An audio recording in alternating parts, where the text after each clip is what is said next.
मैं उस दिन बहुत थका हुआ था। रात का समय हो गया था और आखिरी बस पकड़ना बहुत जरूरी था।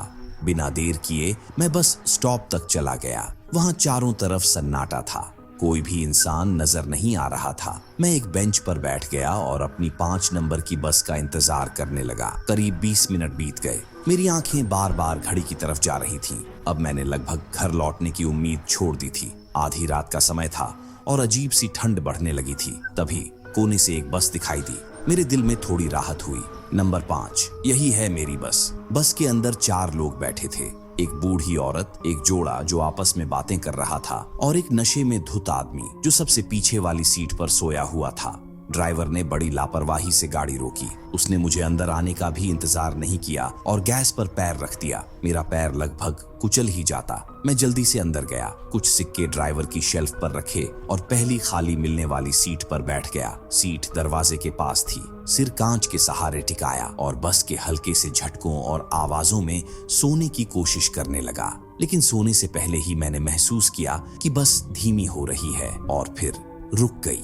शायद अगला स्टॉप। लेकिन तभी एक अजीब सी ठंडक महसूस हुई, जैसे किसी ने कमरे का तापमान अचानक गिरा दिया हो। मैंने अपनी आंखें खोली। दरवाजे खुलने की कोई आवाज नहीं थी, लेकिन जो मैंने देखा उसने मेरी रीढ़ की हड्डी तक सर्द कर दी। बस के अंदर एक टेढ़ा मेढ़ा प्राणी खड़ा था। उसकी ऊंचाई इंसानी हद से ज्यादा थी। उसके हाथ असामान्य रूप से लंबे और पतले थे और उसका चेहरा मानो बहुत खौफनाक था। न आंखें, न मुंह, कुछ भी नहीं। ये क्या है? क्या मैं सपना देख रहा हूँ? मेरी सांसें तेज हो गईं। वो प्राणी मेरी ओर बढ़ा। उसकी हरकतें धीमी थीं, लेकिन उसकी मौजूदगी ने मेरी रगों में खून जमा दिया। उसने अपनी ठंडी लंबी उंगली से मुझे छुआ। फिर वो धीरे धीरे बस के अंदर आगे बढ़ गया। मैं पूरी तरह से बेबस था। मैं सिर्फ ड्राइवर के रियर व्यू मिरर में देख सकता था। वो प्राणी अन्य यात्रियों के पास भी गया। उसने सबको अपनी उंगली से छुआ। हर किसी का चेहरा डर और बेचैनी से भर गया। लेकिन वो आखिर में उस नशे में धुत आदमी के पास जाकर रुक गया, जो अब भी पीछे की सीट पर सो रहा था। एक धीमी क्रंच की आवाज हुई,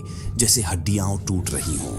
उसके बाद सब कुछ शांत हो गया। मेरी आंखों में अंधेरा छाने लगा। मेरी सांस भारी होने लगी और मेरा सिर धीरे धीरे सीट के सहारे गिर गया। जब मैं उठा, ड्राइवर की आवाज सुनाई दी, राज, तुम्हारा स्टॉप आ गया। मैंने घबराकर चारों तरफ देखा। जोड़ा अब भी तीसरी रो में बैठा था। बूढ़ी औरत बस के दरवाजे के पास खड़ी हो रही थी, जैसे उतरने की तैयारी कर रही हो, लेकिन पीछे वाली सीट खाली थी। नशे में धुत आदमी वहां नहीं था, बस उसकी एक जूती सीट के नीचे पड़ी थी। मैं जल्दी से बस से उतर गया। ठंडी हवा मेरे चेहरे से टकराई, लेकिन मेरे गले में अब भी हल्का दर्द था। क्या वो सब एक सपना था? लेकिन अगर सपना था तो इतनी सच्चाई कहां से आई? मैं बिना पीछे देखे अपने घर की तरफ भागने लगा। मेरे कानों में अब भी बस के अंदर की हल्की आवाज गूंज रही थी।